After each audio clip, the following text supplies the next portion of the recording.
I learned to swim when I was about 4 years old. I lived in New Mexico for a year, and we had like a little communal pool outside of like a block of flats, and I'd like always be like, you know, like holding on to like my dad's shoulders and him swimming under when I was 4, and I could swim without armbands.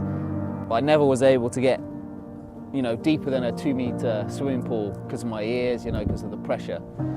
And then when I went to the Cayman Islands, my job involved taking people for snorkeling tours. I worked with a lot of divers and, you know, people who love the water, and they just taught me how to equalize and gave me a couple of like the real basic free diving techniques, and I just fell in love with it from there. I have a big relationship with the ocean. I feel very connected to it. I respect the ocean a lot. I have the utmost respect for it. I know how dangerous it is. I know how, you know, beautiful it is.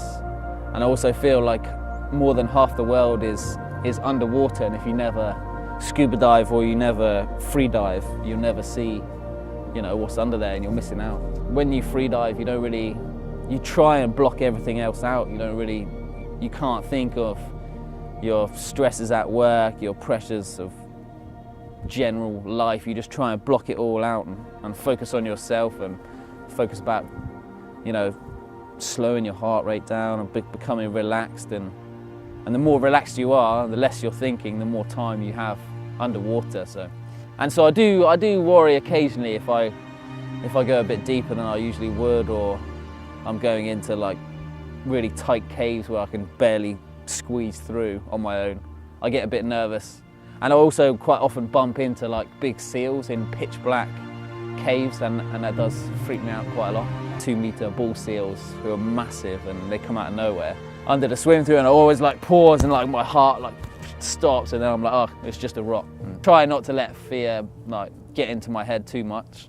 Sometimes I'll Google Map on the satellite and just see where I think is the best. Like occasionally I walked up the coastal path, and then you have to scale down the cliff to get down there. It doesn't look like anyone's been down there, and then it's just an amazing dive spot. Big part of, if you can free dive around here and you've got a spear gun, you know, you can live off the land in the summer. You can catch fish, you can catch mussels and crabs, and then you can come to the coastline and forage rock samphire, wild carrot, things like that, and make yourself a nice little dish. And I do that occasionally in the summer, not as much as I'd like, but I do have the occasional foraged.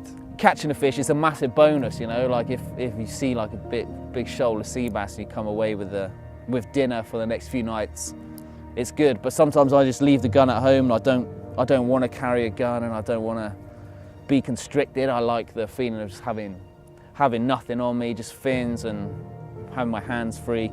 I can't live too far away from the sea now. Ever since I moved from Devon to Cornwall, I have to be within, you know, 5 minutes from the sea, and freediving helps me to just chill out, just to relax, and it frees the mind. One of my favourite things in diving is swim-throughs.